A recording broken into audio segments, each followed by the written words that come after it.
Hello guys, in this tutorial we'll be showing you how to cancel Adobe subscription. So stick around to the end to understand how you can do this successfully. So the first thing you need to do is to head over to accounts.adobe.com.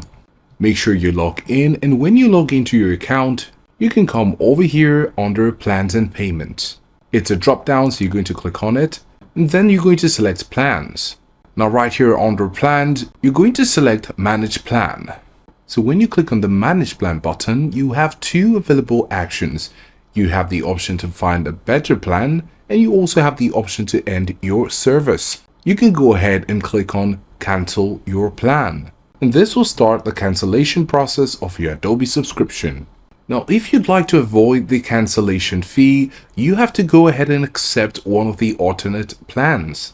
Make sure to choose whichever is the cheapest, then wait for a few minutes or up to 14 days and then cancel that plan. The effect of this is you will receive a refund on the amount you paid for it, and you'll be able to opt out of all the contracts. So let us know if this was helpful, and thanks for watching.